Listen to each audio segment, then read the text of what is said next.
Puji Tuhan, selamat pagi Bapak Ibu, saudara-saudari yang dikasihi oleh Tuhan.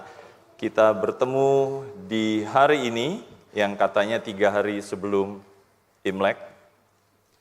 Makanya belakang saya agak merah. Saya tidak pakai merah tetapi nanti slide-nya ada merahnya.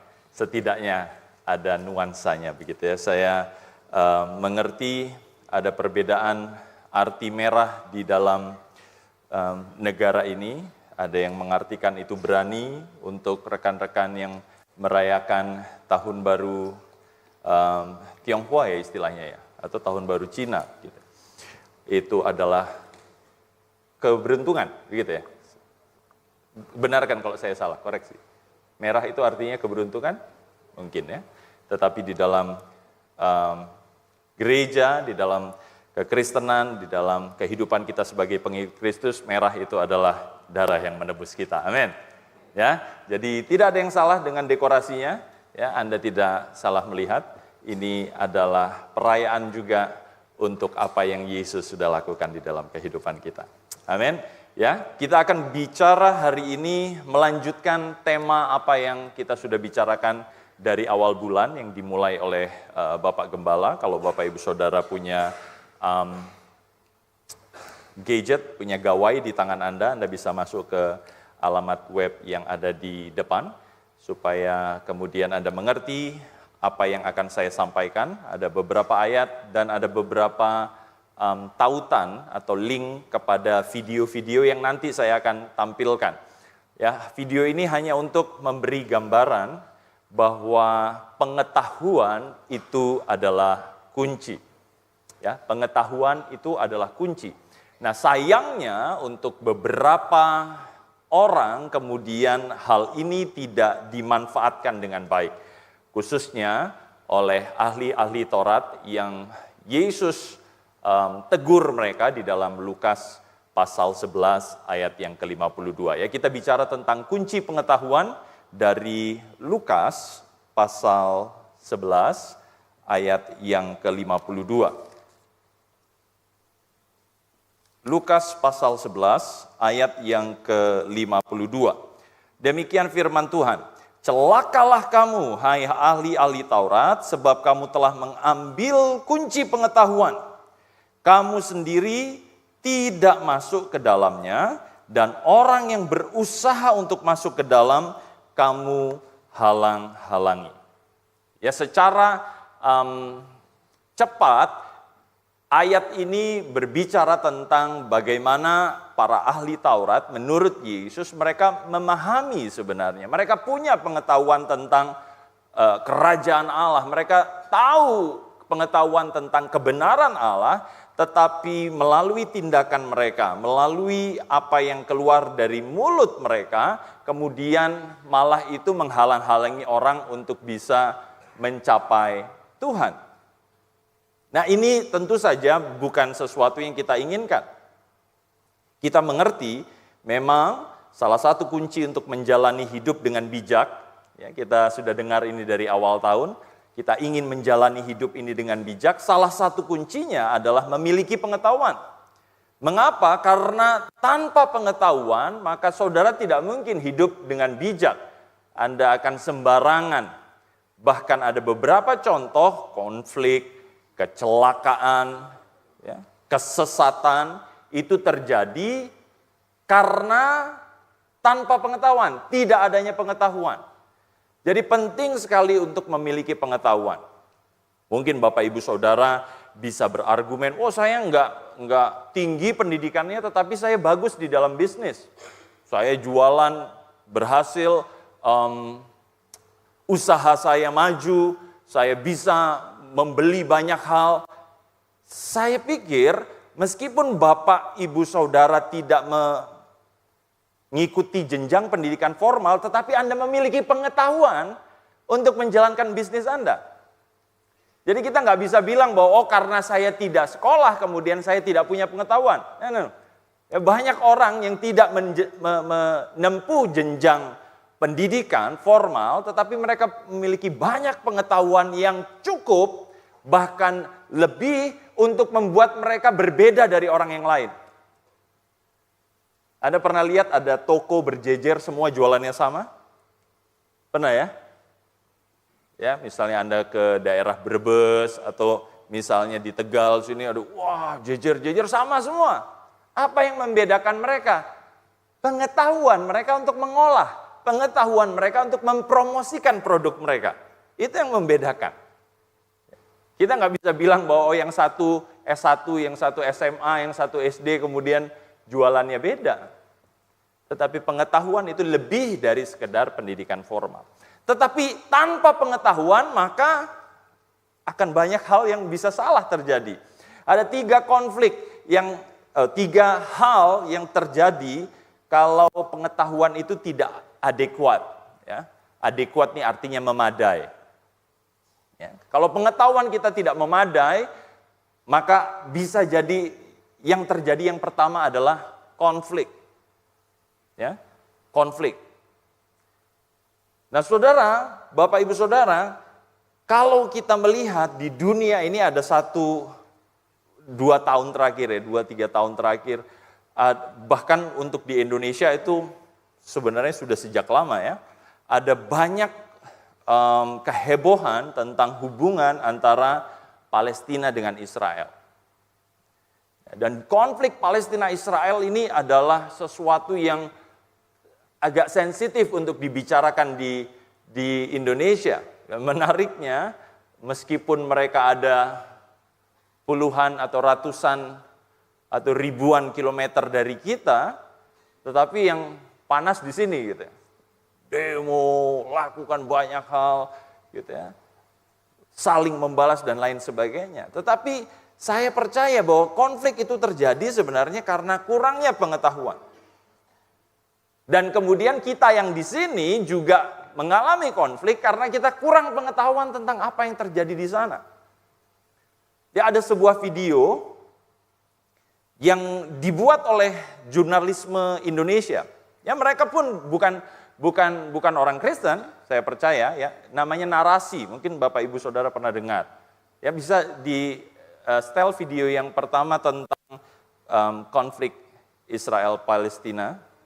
Saya tidak akan tayangkan keseluruhannya, tetapi setidaknya Bapak Ibu Saudara bisa melihat. Dalam kerembangan perbatasan Gaza, ada kenyataan pahit jarang terungkap. Di tengah hiruk-pikuk konflik dan kebisingan para elit politik, terdapat kisah manusia yang terjepit di antara kekuasaan dan penderitaan. Dari balik layar media sosial hingga platform penggalangan dana, narasi tentang Gaza terus mengalir. Setiap postingan adalah permohonan dari mereka yang terperangkap di dalam labirin kekerasan yang tak kunjung usai. Namun di balik permohonan itu, tersembunyi realita yang lebih suram. Realita tentang harga kebebasan, tentang bisnis yang meraup keuntungan dari penderitaan, dan tentang sebuah jaringan kekuasaan yang mengendalikan nasib jutaan jiwa. Saya datang melihat ke perbatasan Mesir Palestina akhir Ramadan lalu, melihat dari dekat fenomena permasalahan ini. Ini adalah cerita tentang mereka. Kalau kita mau lihat, nanti kita tidak selesai khotbahnya. Panjang, lumayan panjang. Tetapi Anda bisa temukan linknya itu di alamat web saya. Atau kemudian kalau Bapak Ibu Saudara pengen search sendiri dengan keyword narasi konflik Palestina-Israel, itu juga bisa. Ya, Anda bisa cari itu nanti di YouTube. Tetapi setidaknya video itu kemudian menjelaskan kepada kita, kalau kemudian kita nggak punya pengetahuan tentang apa yang terjadi di sana, kita mudah saja kemudian membela salah satu pihak. Ada seseorang yang bertanya kepada saya tentang, Jeff, bagaimana pendapatmu atau posisimu tentang Israel dan Palestina?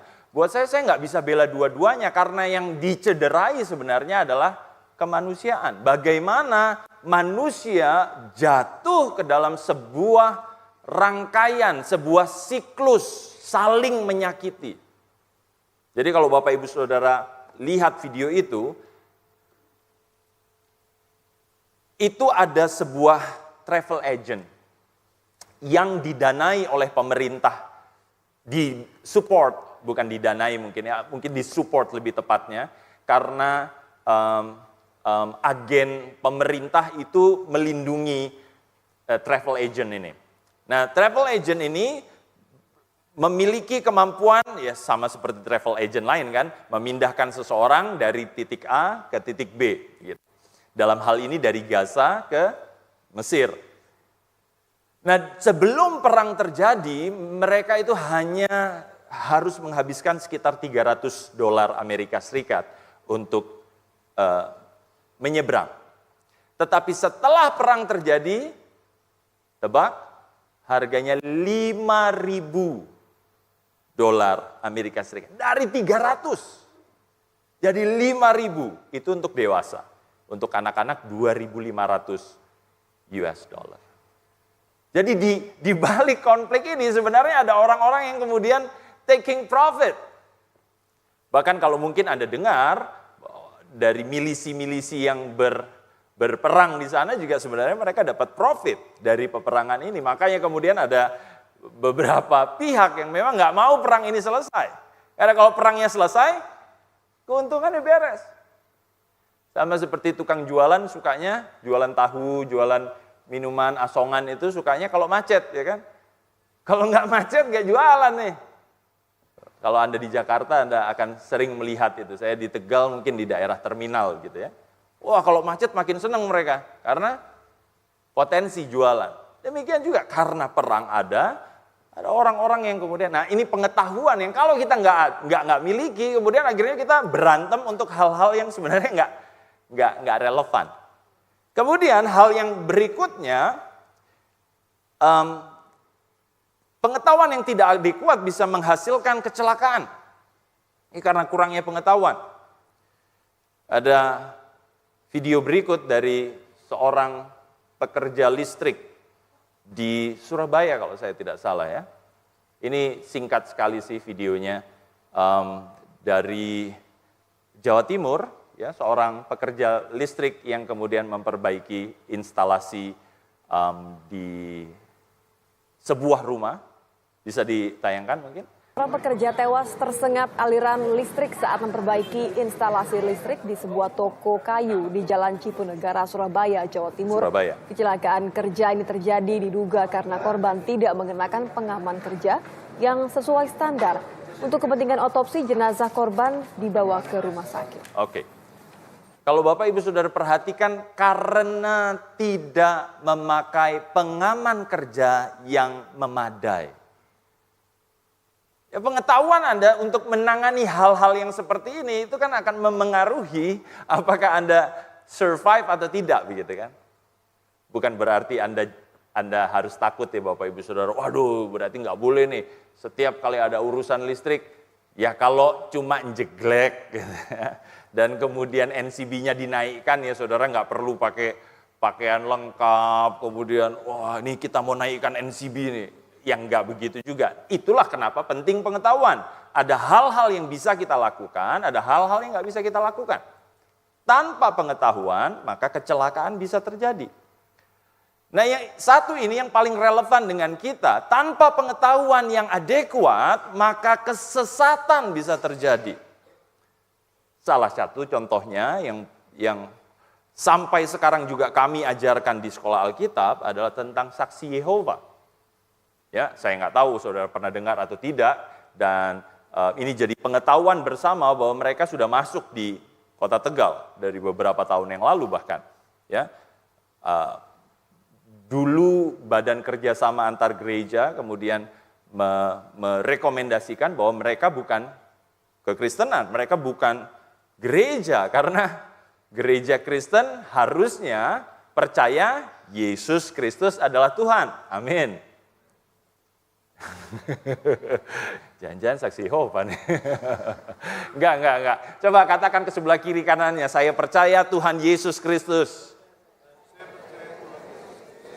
Ya, saya percaya Tuhan Yesus Kristus. Kalau Anda nggak percaya Yesus Kristus adalah Tuhan, then you are not a Christian. Sudah, itu sudah patokannya. Gak mungkin seseorang bilang bahwa saya pengikut Kristus, ya, bahwa gembala jelaskan kan, Kristianos mengikuti jejak langkah Kristus tanpa mengakui bahwa Yesus Kristus itu adalah Tuhan. Nah ini yang kemudian dilakukan oleh mereka. Ya ada satu video dari beliau pernah datang ke sini kalau tidak salah ya, pernah diundang oleh GPDI Mahanaim, Dr. في البدء كان الكلمة والكلمة كان عند الله وكان الكلمة الله.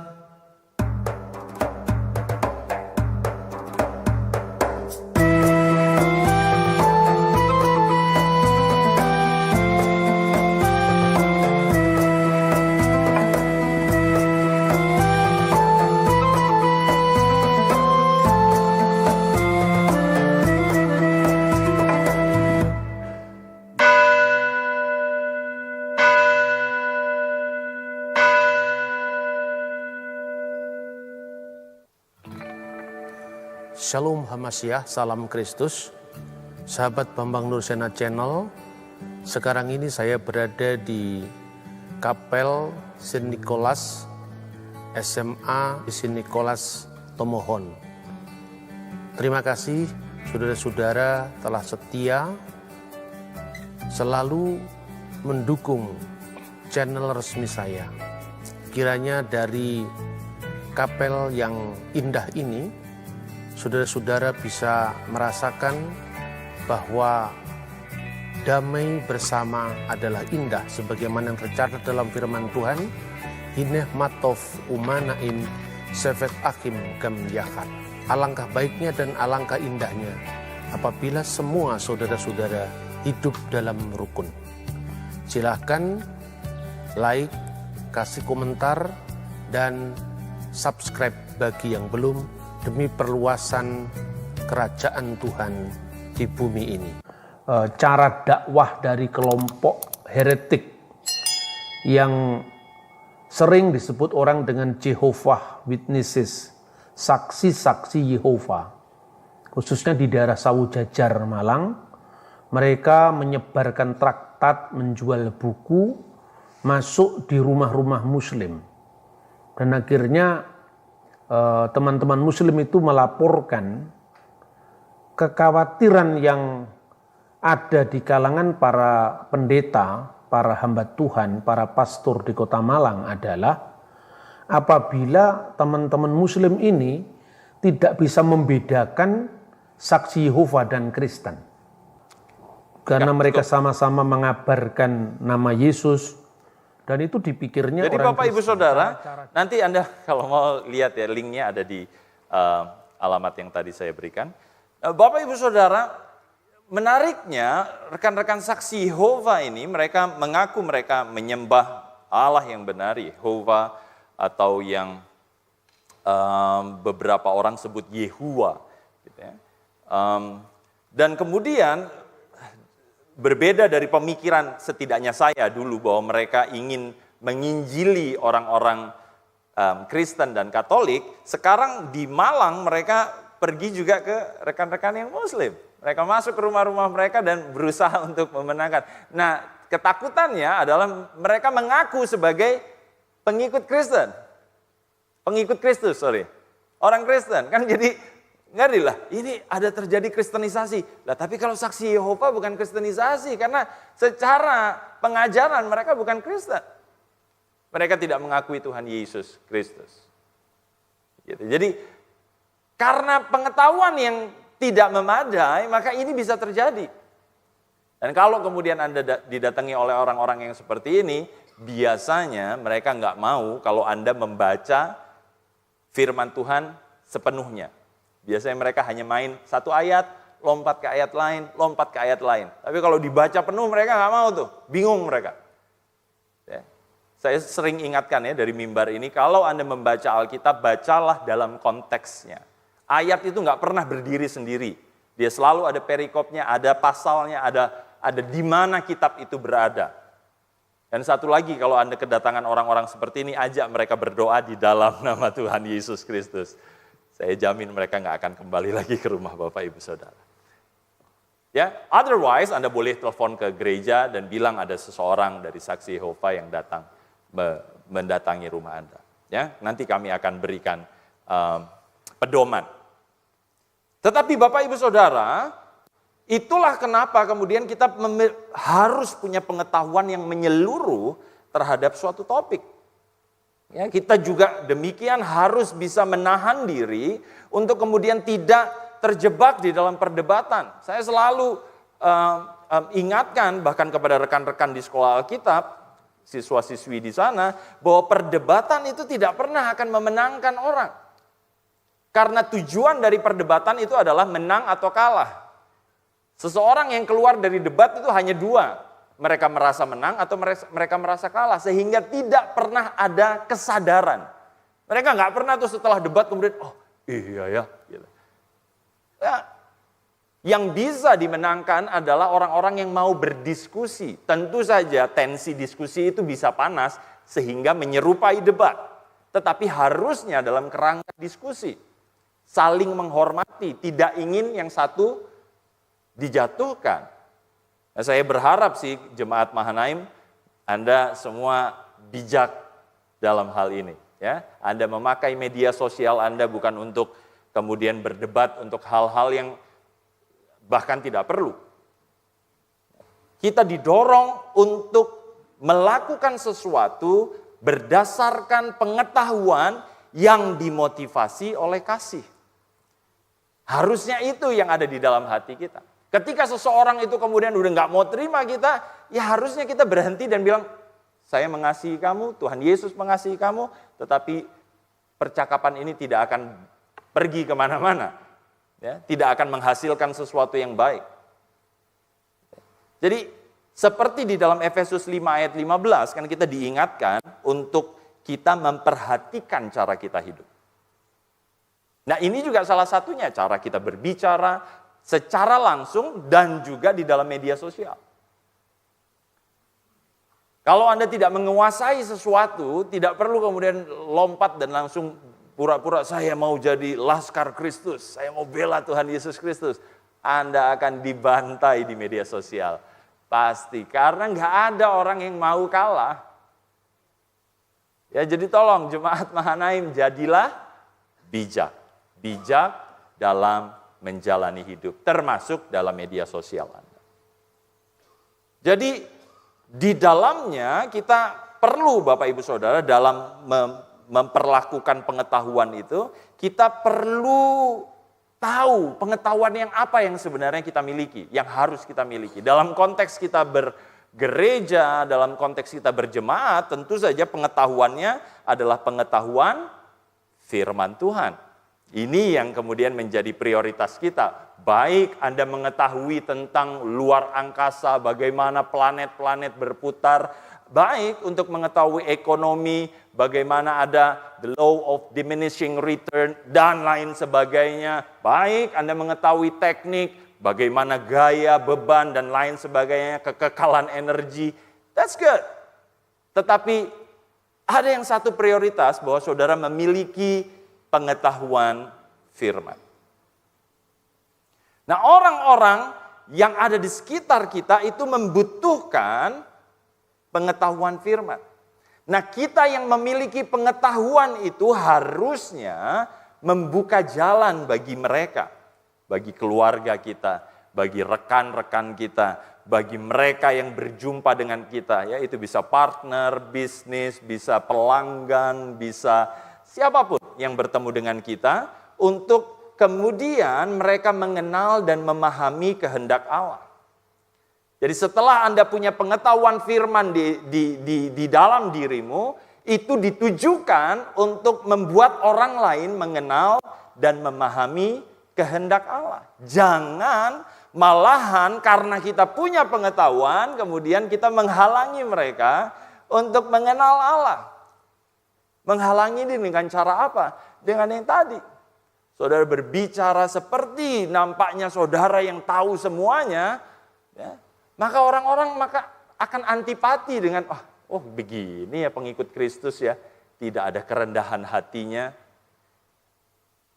Ketika Anda kemudian memperkatakan atau melakukan sesuatu yang malahan membuat orang lain jadi sepertinya sulit ya jadi orang Kristen ya. Dan ini yang dilakukan oleh ahli Taurat sampai kemudian Yesus mengecam mereka.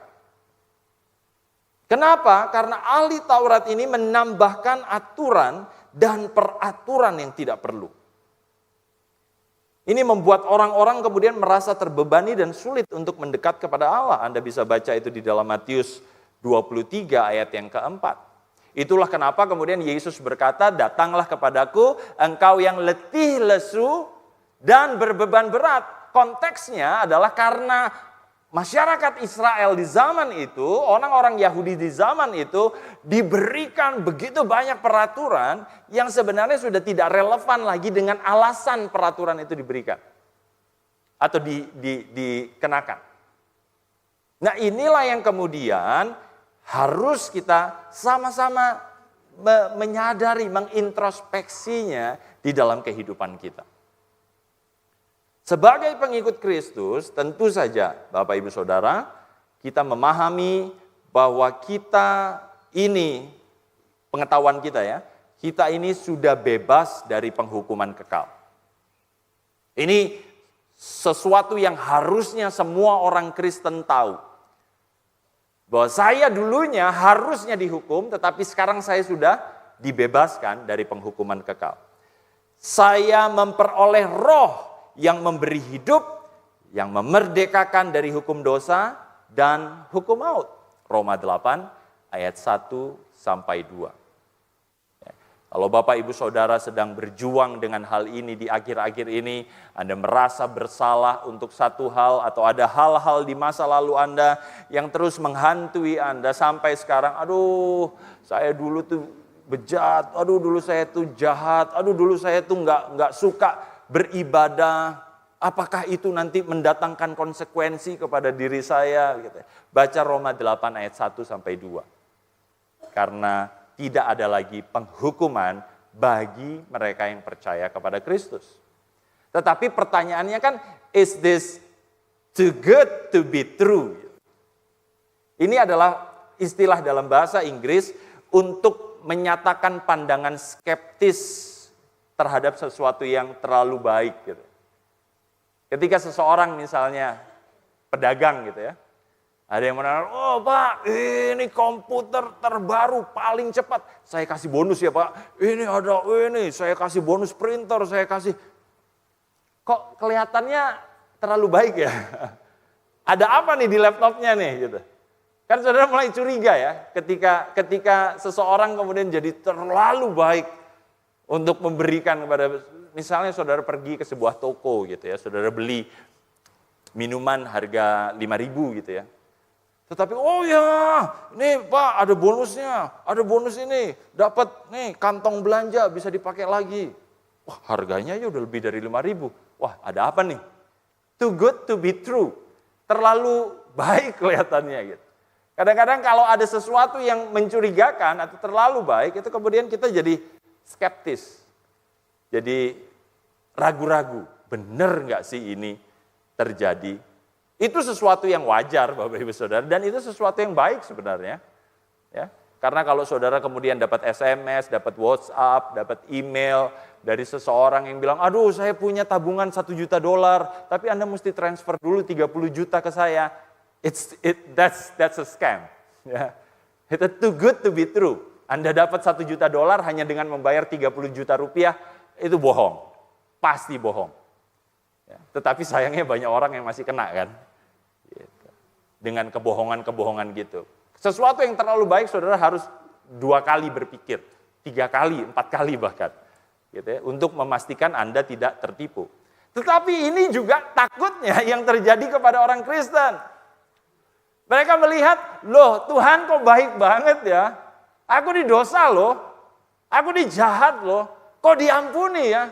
Jangan-jangan this is too good to be true. Jangan-jangan saya harus nambahkan sesuatu di atas kekristenan saya. Jangan-jangan saya harus membersihkan diri saya dengan air dulu. Ingat ya, di Alkitab pernah terjadi itu. Ketika orang-orang mau datang kepada pengenalan akan Yesus, kemudian orang-orang Yahudi Kristen yang dulunya mereka orang Yahudi, mereka bilang, sebelum jadi pengikut Kristus, kamu harus disunat dulu, kamu harus ikut Taurat dulu. Nambahkan sesuatu di atas pengenalan akan Kristus. Tetapi sebenarnya kita harus percaya bahwa ini adalah anugerah. Apa itu anugerah? Sesuatu yang tidak pantas kita dapatkan, tetapi itu diberikan. Kita percaya Bapak Ibu Saudara bahwa Roh Allah yang ada di dalam kita itu yang akan membuat kita paham akan apa yang dosa dan yang tidak. Karena banyak orang yang selalu bergumul dengan ini kan, ambil ini dosa nggak? Pegang ini dosa nggak? Begini dosa nggak? Melangkah 2 kali ke kiri dosa nggak? Terlalu banyak pertanyaan tentang apakah ini dosa. Anda sudah dibebaskan dari penghukuman kekal di dalam Yesus Kristus. Yang jadi patokan Anda sekarang adalah apakah ini mengasihi Tuhan atau mengasihi manusia atau sebaliknya. Itu seharusnya yang jadi pemikiran kita. Karena kalau Anda lihat 10 hukum Allah yang ada di dalam Perjanjian Lama, ingat ya di dalam Keluaran pasal yang ke-20 ada jangan menyembah ilah lain, kemudian disebut jangan mencuri, jangan membunuh dan lain sebagainya. Itu sebenarnya adalah gambaran, 10 perintah Allah itu gambaran dari bagaimana Anda mengasihi Tuhan, 4 perintah yang pertama, dan bagaimana Anda mengasihi manusia di 6 perintah selanjutnya. Itulah kenapa kemudian Yesus berkata hukum yang terutama adalah kasihilah Tuhan Allahmu dengan segenap hatimu dan kasihilah sesamamu manusia. Jadi 10 perintah itu bukan perintah yang kemudian harus kemudian seperti list atau daftar gitu. Jadi Bapak Ibu Saudara ini yang harusnya kemudian jadi pengetahuan kita. Bukan berarti kemudian hidup kita tidak ada konsekuensi. Kalau Bapak Ibu Saudara ingat, di dalam Perjanjian Lama pernah dituliskan tentang hal ini di dalam Yeremia. Yeremia pasal 31 ayat yang ke-29 sampai yang ke-30 dikatakan demikian. Pada waktu itu, maksudnya pada satu masa sesudah Yeremia menuliskannya dengan ilhaman Allah tentunya, karena ini dia berbicara atau menuliskan atas nama Allah. Pada waktu itu orang tidak akan berkata lagi, ayah, ayah, makan buah yang mentah dan gigi anak-anaknya menjadi ngilu. Melainkan setiap orang akan mati karena kesalahannya sendiri. Setiap manusia yang makan buah yang mentah, giginya sendiri yang akan menjadi ngilu. Tentu saja ini tidak sedang berbicara tentang makan rujak. Ya, Anda yang suka buah-buah mentah, ini bukan berbicara tentang itu. Ini berbicara tentang bagaimana konsekuensi pribadi itu akan dituntut. Bahwa apa yang Anda lakukan itu akan pasti ada konsekuensinya. Jadi betul memang tidak ada lagi penghukuman di dalam Kristus, tetapi bukan berarti kemudian saudara bisa bertindak sesuka hatinya. Karena seharusnya ketika kita mendapatkan anugerah itu memberi energi buat kita untuk melakukan sesuatu bagi Tuhan. Di luar hal-hal yang berdosa. Di Perjanjian Baru bahwa Yesus juga mengingatkan bahwa mereka yang melakukan kesalahan setelah tahu banyak tentang kehendak Allah, konsekuensinya lebih besar. Di dalam Lukas 12 ayat 47 sampai 48. Ya, Bapak Ibu Saudara baca nanti itu secara terpisah. Semakin Anda tahu, kalau Anda melakukan kesalahan, semakin Anda itu akan mendapat pukulan istilahnya di dalam Lukas 12. Pukulannya itu lebih keras. Tuhan akan menuntut konsekuensi di dalam kehidupan kita. Jadi anugerah, kasih karunia bukan berarti kemudian surat izin untuk berbuat dosa. Jadi ini pengetahuan ilahi, pengetahuan firman yang harus kita miliki. Nah, Bapak Ibu Saudara, saya ingin Anda keluar dari gereja ini setidaknya memahami 3 hal ini. Bahwa kita sudah belajar 3 hal. Yang pertama, kita belajar bahwa kita perlu pengetahuan, khususnya pengetahuan akan firman Tuhan. Pengejaran akan pengetahuan firman adalah suatu tindakan yang bijak. Kita diingatkan oleh gembala, ayo dong bijak menjalani hidup ini. Jalani hidup ini dengan saksama. Nah, salah satunya adalah memenuhi diri kita dengan pengetahuan firman. Karena itu akan menghindarkan kita dari hal-hal yang bisa menyesatkan kita. Di dalam 2 Petrus pasal yang kedua ayat yang pertama. 2 Petrus pasal yang kedua ayat yang pertama. Sebagaimana nabi-nabi palsu dahulu tampil di tengah-tengah umat Allah, demikian pula di antara kamu akan ada guru-guru palsu. Mereka akan memasukkan pengajaran-pengajaran sesat yang membinasakan, bahkan mereka akan menyangkal penguasa yang telah menebus mereka, dan dengan demikian segera mendatangkan kebinasaan atas diri mereka. Yang tadi saya contohkan salah satunya saksi Yehova, mereka bertahan bahwa mereka benar. Tetapi pada akhirnya mereka menyangkal sebenarnya penguasa Allah yang menyelamatkan, yang menebus mereka. Dengan menyangkal Yesus sebagai bukan Tuhan.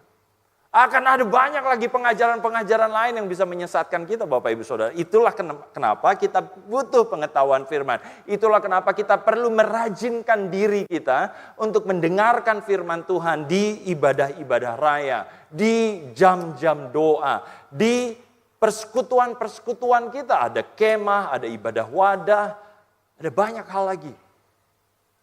Yang kedua, pengetahuan firman yang kita miliki harusnya kita dedikasikan untuk membawa sebanyak mungkin orang kepada pengetahuan akan kebenaran, yaitu tentang Yesus Kristus dan diselamatkan.